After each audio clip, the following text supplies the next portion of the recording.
Welcome to another class. We're going to continue on with chapter 9 today. We've been talking about stress, strain, and pressure. And basically, I left off with pressure as a function of depth. I will do some example problems with that, and then we will move on to talk about some other things we can do with pressure. Before I get into it, just a reminder, my office hours today, I cut off an hour. Instead of 3 to 5, they're going to be 3 to 4. If you would like to meet with me and planned on meeting me between 4 and 5, let me know. I am more than willing to make a extra appointment sometime. You just have to let me know when works for you. Either way, the last thing we talked about was pressure as function of depth. So I'm going to jump straight into an example problem. And this says, what is the net force exerted on your eardrum due to the water when you are swimming at the bottom of a pool that is 5 meters deep? See, this gets to the swimming eel. If someone goes underwater, swimmer eel is water being forced into your ears. It's the same, and the reason that can happen is the same reason when you go up and down over hills, you sometimes have to pop your ears. You see, if you look at your eardrum as just like a membrane, what happens is there will be two forces. And you know what? Let's turn this into a head. Head. There will be there's a pressure inside your head and a pressure outside your head. And the pressure outside your head will do a force pushing in. And the pressure inside your head will do a force pushing out. And you're comfortable when they're balanced, when they're the same. When you need to pop your ears, the reason why is because those pressures aren't the same. And when you go underwater, what will happen is it'll make more pressure outside, pushing on your ear more. If we want to find how much pressure your ear feels 5 meters deep, we have to first figure out how much pressure there'll be 5 meters deep. Now, normally we're going to solve for P. In this case, I'm just going to solve for the change in P because I want to know the difference in pressure from inside your head and outside your head. And normally you can equalize the pressure. Once again, that's what happens when you pop your ears. So the difference in pressure inside and outside would just be rho GH. And so if you want to know how much the pressure changes when you go 5 meters deep in a pool, it'll just be the density of water, which I would give you. The density of water happens to be 1,000 kilograms per meters cubed. But as I said, I would give you that as needed, times G times your depth. And so if you go underwater, you're changing your pressure by 4.9 times 10 to the 4th pascals. Now, I didn't ask for what the change in pressure is. I said, what is the force? But pressure is force over area, which means the force is pressure times area. So all I do is say the pressure differential times the area of the eardrum.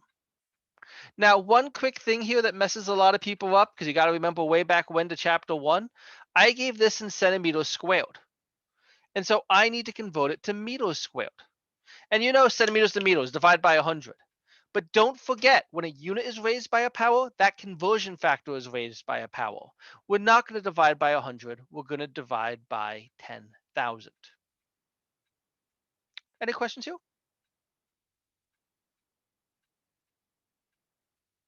Okay. Let's do a slightly more complicated problem, and this one's more like something you'd expect. This is an old exam problem. This was on the final a few years back, and is a good history lesson. The Great Molasses Flood of 1919 is a thing that happened. That is a newspaper from it. Basically, in Boston, a container containing 2 million gallons of molasses broke, flooding the streets with molasses. They say that there was a 50-foot high wave of molasses swept through the district of the town, killing. It says that the newspaper says killing 50 hurt, but if I remember correctly, the final thing I think was 15 killed. Like that was like the next day. A few more died after the fact. So, given that the let's assume the air pressure above the molasses was the same as that at sea level, because Boston's right on the coast. It makes sense. What is the pressure on the bottom of the wave of molasses, given the density of molasses and how many meters are in a feet? And also, the average surface area of an adult male is 1.9 meters squared. How much force would act on this person? Okay. So what I know is that there was a 50-foot deep wave of molasses. If I want to convert this, if I want to use this, I have to convert it to metric. So I'll multiply by a ratio to cancel feet and get meters. And I can say a 50-foot wave is 15.24 meters deep. And I said the pressure above the molasses was 1.01 times 10 to the 5th pascals. And the density of molasses is 1420 kilograms per meters cubed.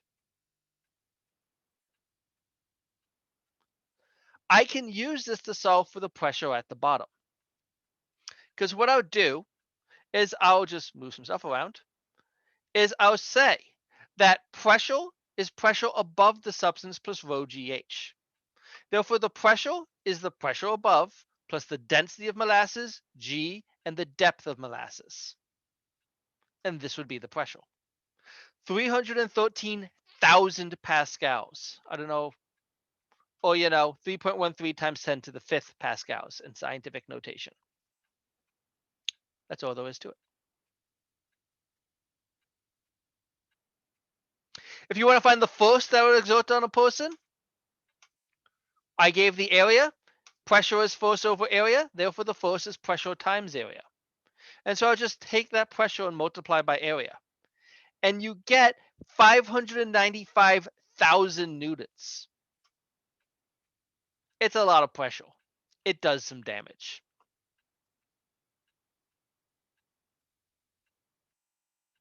Any questions?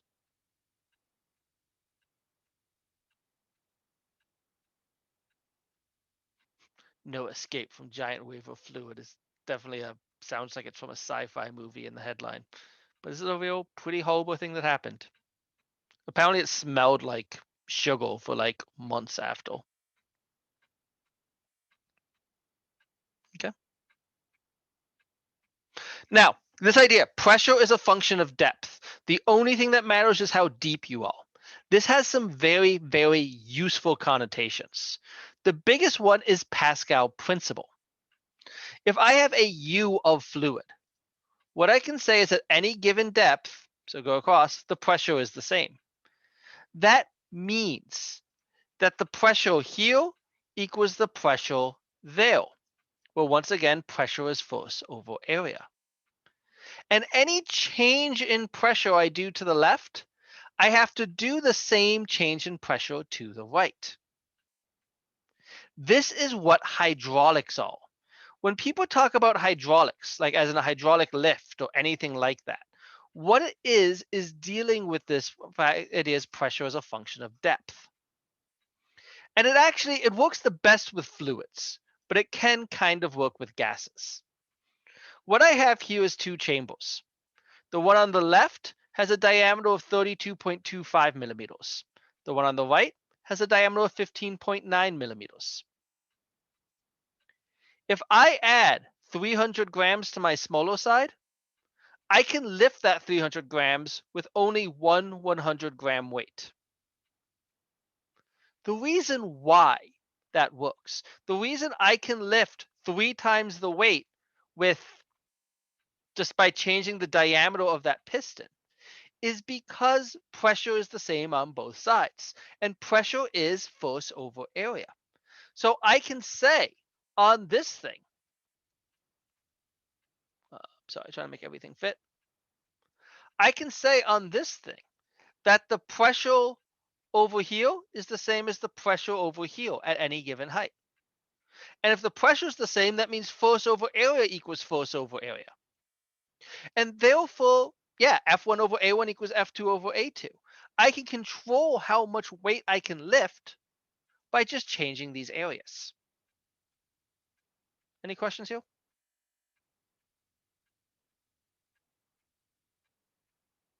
Let's do an example problem.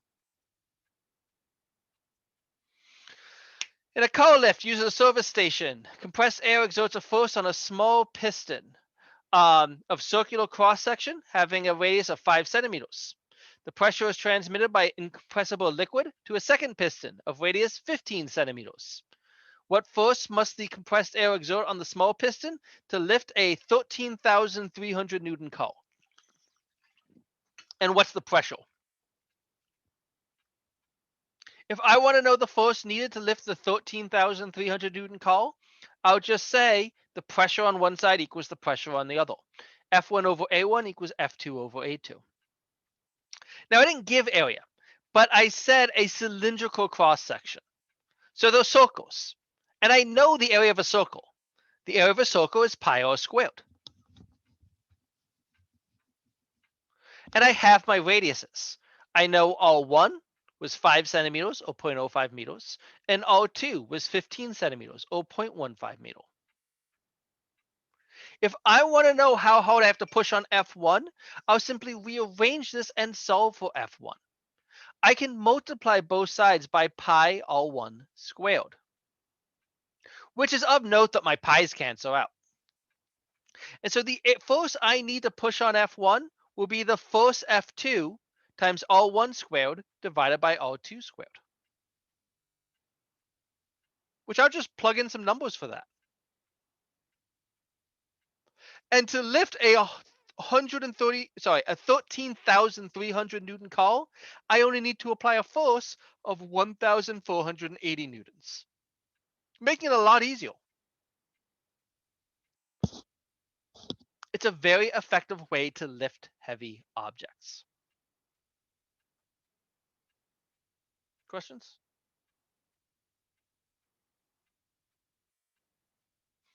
Pope B says, what pressure is that? Pressure is force over area.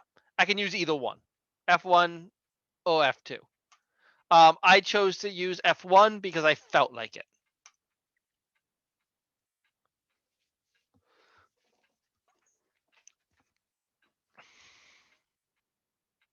Okay. Other practical use of this is something called a manometer. So I have a radon mitigation system in my basement, and on the side of it, I have this little tube of liquid. It looks a lot like this, although it's not quite the same. And at all times, it kind of looks more like this, where the liquid's not the same on both sides. That's to prove there's a flow.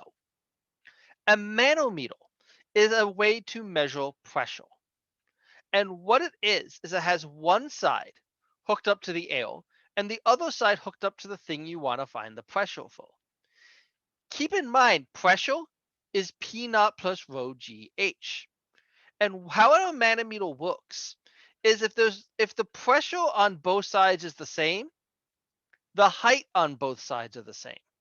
But if I was to add pressure to the left side of this, I can make the liquid uneven.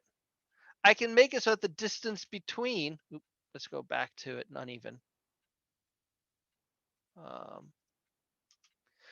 That the distance between isn't the same. And I can measure the change in that distance. The thing is, at any given height, the pressure is the same. That if I do a line across, the pressure right here still equals the pressure right here. What's changing is the depth in liquid, where here the depth in the liquid is about 8.5 centimeters. Here the depth of the liquid is about 2 centimeters. So you would think that would mean, different depths of liquid, pressure isn't the same. But what's changing is that P naught is changing. And this can tell you exactly what the pressure is. You measure the change in depth, and if you know the change in depth, you can solve for P naught. Make sense?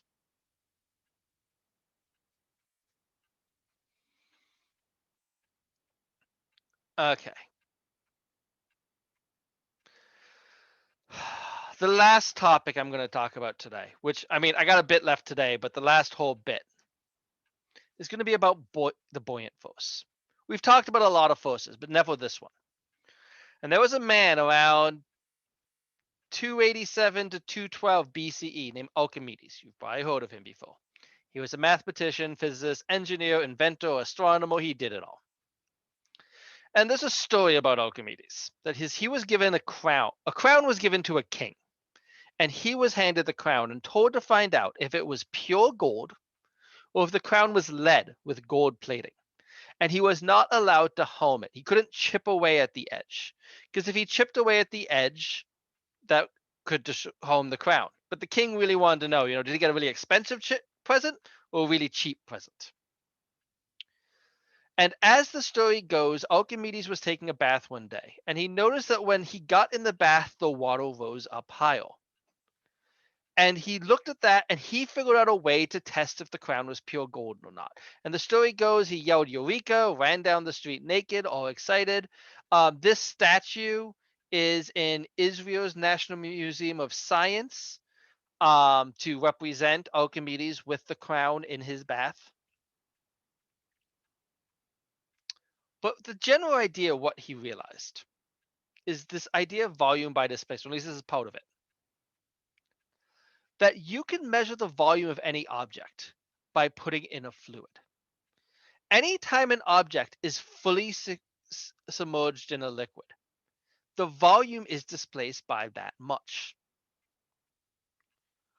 What I mean volume is that right now this has 1,300 milliliters of water in it. If I put this ball in it, the water line went from where it was. I missed, so I'll just move that. At 1,300, and is now, assuming I pause fast enough. Why can't I? Oh, that's why. Is at 13,400. It went up by 40 milliliters. Sorry, 13,040, 1,340. It went up by 40 milliliters. What that means is the volume of that ball is 40 milliliters. That is what Archimedes realized, that anytime something is submerged, you displace the fluid by that much. In my little dinosaur to the right, I can tell you the volume of this dinosaur. It's 8. 1, 2, 3, 4, 5. Yeah, so 2. 2, 4, 6, 8. It's 0.8 whatever unit that is. And that's how I worked out the crown. They understood density, and by putting the crown in water, he exactly got the volume of the crown. When he exactly got the volume of the crown, mass was easy to get, so they could check the density. Could compare the density of lead and density of gold. Was the crown gold? I do not know the answer to that, actually. You'd think that's something I would know the answer to, but I don't. I don't know. I should go find that out. As I was saying it out loud, I was thinking it too. I should find the answer to that. Now, that wasn't all Archimedes did with liquid, though. He also, using this idea, went further with it and eventually created the Archimedes Principle, which was made later on. And the Archimedes Principle is it's a little more interesting. And what he realized is that not only when you submerge something does it displace fluid, but if you get the mass of the displaced fluid, and actually I should take that back. If you get the weight of the displaced fluid, not the mass, and measure the weight of the displaced fluid, that is always equal to the force pushing upward. And I think I have another video here. I didn't have a chance to check my videos.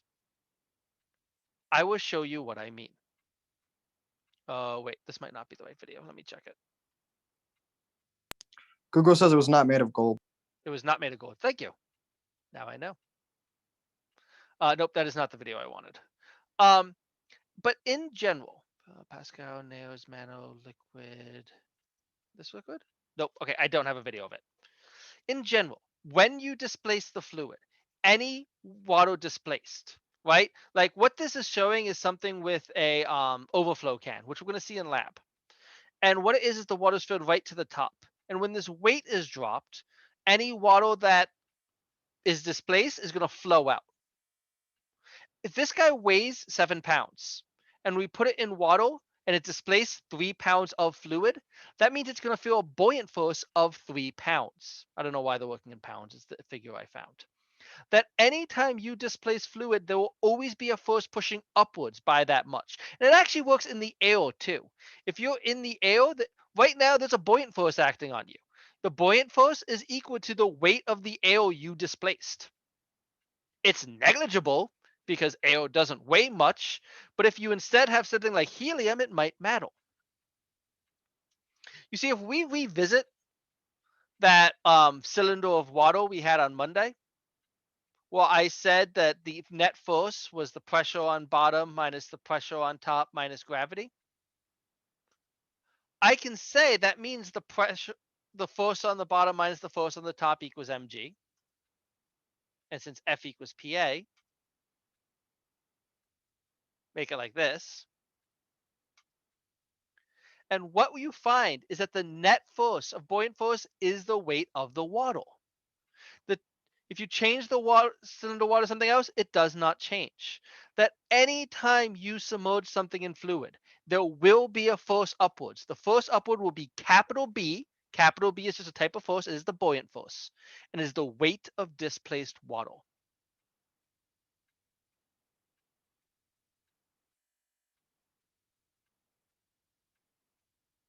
And so anytime something, there was a mistake on this slide. I'm going to fix it very, very shoddily. There we go. That should have been an equal sign. So anytime submersion, the buoyant force is the weight of the fluid. Now keep in mind, weight is mg. But it's really hard to measure the weight of fluid. You can't just like pull water on a scale. It flows. So most people instead measure the volume of fluid.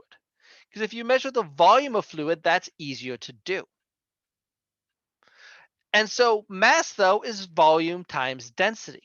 And so what we can say is that anytime something is fully submerged in a liquid, it'll feel a buoyant force. That buoyant force will go up and will be the density of the fluid it's in, the volume of the object, assuming it's fully submerged. Because if it's fully submerged, the volume of the object and the volume of the fluid are the same, times G.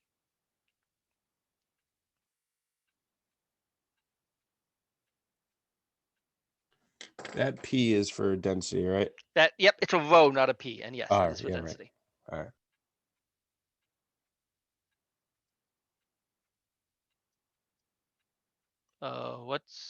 I don't know why I have that so small though. That shouldn't be there at all.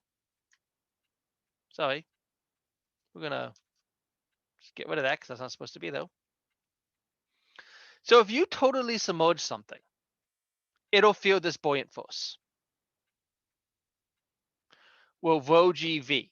And really should be via the fluid, but once again, if it's fully submerged, via the fluid equals rho of the object. But if you have a object, if you have something, it'll be acted on by gravity, right? The force of gravity is mg. But really, we can always use density times volume. And so if you have something, mg will be the density of the object, the volume of the object times g. Assuming there's no other force. This is something in the water. It's not, if I have like, I forgot to set up my water. I was too busy setting up my computer. Like if you have a chamber of water that's sitting on the bottom, then there's going to be a normal force too. But assuming this is still in the middle of the fluid, it's not resting on the bottom, it's not coming out of the water. If something is fully submerged in water, it will be acting on by these two forces, the buoyant force up and the weight down. Where the buoyant force is rho GV object, and the weight is rho GV object. Those are just different rhos.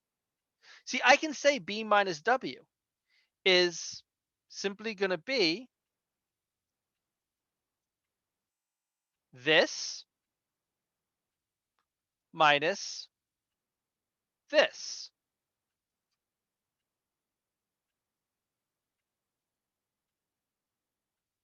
Now I kind of put them in different orders because the way I survived it, but let's just put them in the same order, right? VG is the same as GV.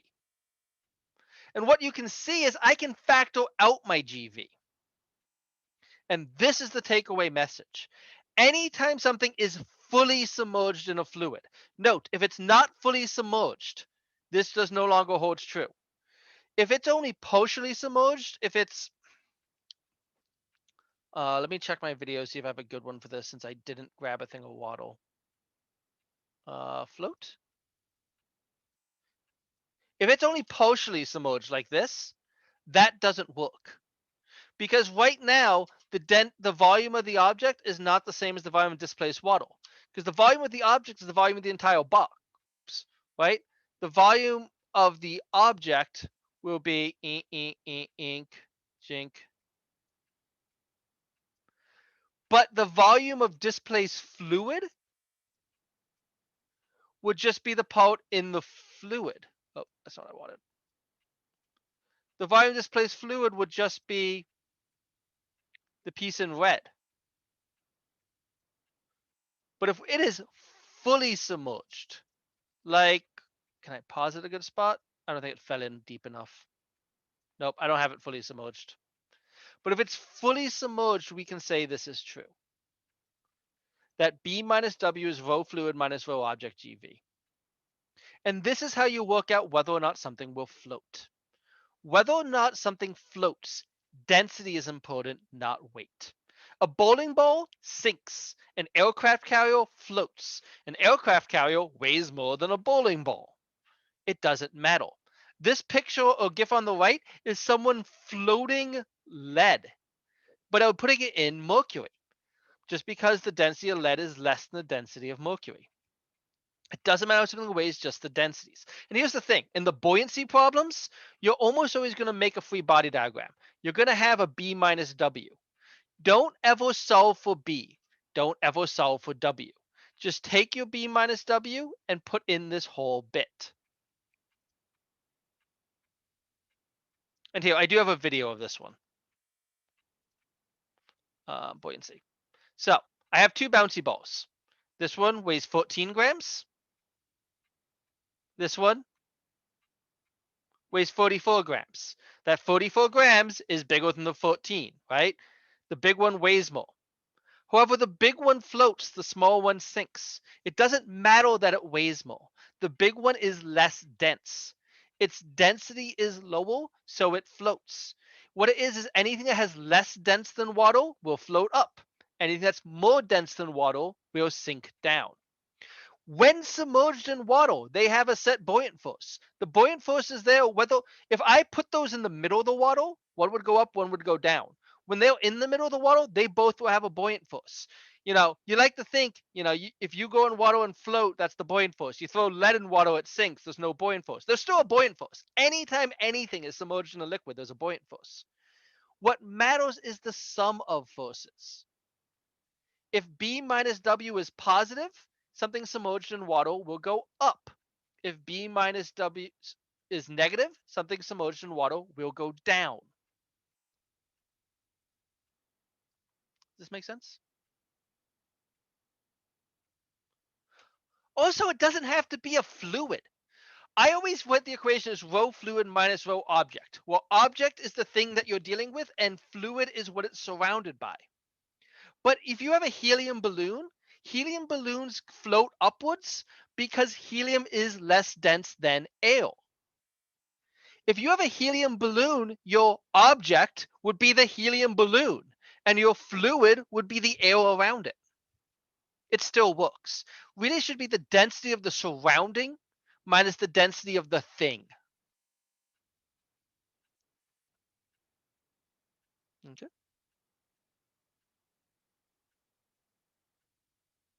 Now, in general, if an object is less dense than fluid, it will rise up if you submerge it. It'll rise up because if the object is less dense than the fluid, rho fluid minus rho object would be a positive value. A positive value, and upwards acceleration. And what will happen is it'll rise up till it's only partially submerged. And once it's partially submerged, that completely changes all the equations. I'll get to there in a second. If the object is more dense than the fluid, rho fluid minus rho object will be a negative value. And because it's a negative value, what's going to happen is we'll have a negative net force. A negative net force will be a negative acceleration, and it will sink to the bottom. What will happen is it'll move to the bottom until it hits the bottom. And once it's at the bottom, you're still going to have B up and mg down. It's just if it's sitting on the bottom, there'll now be a normal force also, right?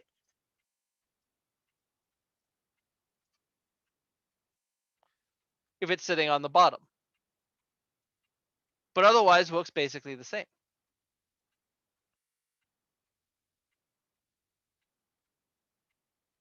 And I'm just going to say this now. If I was going to solve a problem, like if I said, what is the normal force here? I would say the normal force is N plus B minus the weight. I would not solve for B. I would not solve for weight. I would just say B minus W. B minus W is this. Okay. All right, let's go back to that last one when there was Lytle. When it was Lytle, it'll rise upwards. But when it rises upwards, it'll eventually get to the point where it's not fully submerged. Like this. When it's not fully submerged, what's no longer true is that the volume of the object is no longer the volume of the fluid. And what happens when something is floating on the top of a liquid is it goes to its net force being 0. This guy isn't accelerating. He's kind of wobbling a little bit, but it's mostly just sitting there. So that means my net force is 0. What happens is that it'll go so that the buoyancy force equals the weight. But once again, the V's are not the same. That the volume of the fluid is the volume of fluid displaced. It'll be just this hunk of the wooden block. Just the hunk that's in there. That color didn't show up well. Let's try that again for something brighter.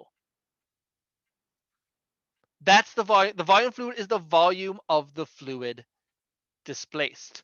The volume of the fluid in this other figure would be the volume that I just made red here.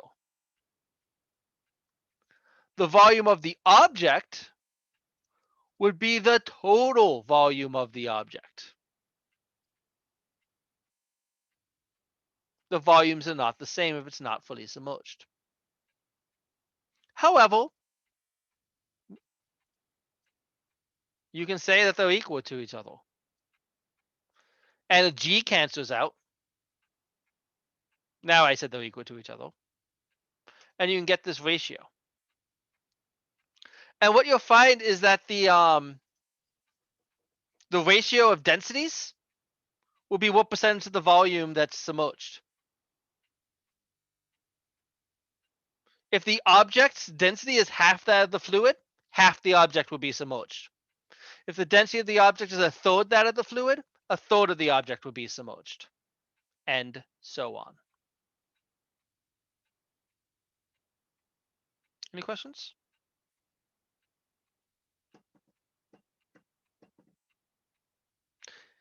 Now, of course, it's not that simple when doing problems always. So I'm about to do a problem that's an old exam problem. Before I do, I want to make a quick comment about the last exam. When you're solving for forces, draw free body diagrams. Very few of you drew free body diagrams for the question 4. You just kind of guessed where the forces were based off, I'm assuming, last semester's exam, which made it all wrong because it was not the same question as last semester's exam. In problems on buoyancy force, we're normally solving for forces again. And so we're going to start it the same way. This is an old exam problem. And it says, in a scene from the movie Big Hero 6, sorry for a very mild spoil, fun fact, Big Hero 6 is also a Marvel comic, though not part of the Marvel Cinematic Universe. The main characters find themselves underwater. The inflatable robot Baymax, who is mostly filled with air, grabs the other 5 characters and rises to the surface using his natural buoyancy. What is the maximum mass of children Baymax could grab and still be able to rise to the surface? And then I give volume of Baymax, density of his air, the density of salt water. Where the volume of him is 3.32 meters cubed. The density of the air in him is 1.23 kilograms per meters cubed. And the density of the fluid is 1020 kilograms per meters cubed. Here's the thing. If I want to find the maximum weight he can lift up, what that's going to correspond to is at what point he no longer has upwards acceleration. What I'm going to do is I'm going to solve for when he would have no acceleration. And if he has no acceleration, if the children have to just be any lighter than that, he's good. The children have to be heavier than that, they sink. And so let's try to solve that. Now, if I'm going to look at this, buoyancy is a force. If I'm doing forces, F equals ma. I need a free body diagram. So, Baymax filled with air underwater, holding these people. From you guys, what forces are acting on Baymax? Gravity. Gravity. There's weight affecting him. He might be filled with air, but he still has weight. What else? Buoyancy force. Buoyancy. Buoyancy. And now that gravity was the weight of him. So what's the last one? Do you have the pressure of the water? No, that's the pressure of the water is what causes buoyancy. It's the weight of the kids. He's carrying a bunch of kids. Make sense? The W here should just be his weight. It does not include the weight of the children. And so what I can say, up minus down, B minus W minus mg equals ma. And as I said before, the max weight will be what leads to zero acceleration. So B minus W minus mg equals 0. Now I want to find the maximum mass of kids he can lift. So I'm going to add mg to both sides. And here's the thing. In these equations, never solve for B, never solve for W. We know we have a set equation for B minus W.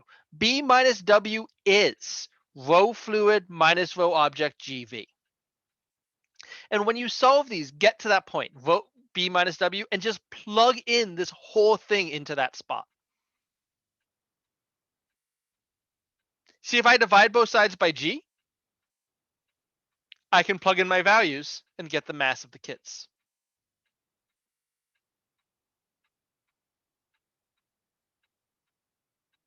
Which is a pretty heavy mass. That's the idea. When doing these problems, make your free body diagram. Use your F equals ma. And just two of your forces will be B and W respectively, a B minus W term. And when you have the B minus W term, just go and, yeah, plug in rho fluid minus rho object GV. And that is how you'll solve. Any questions?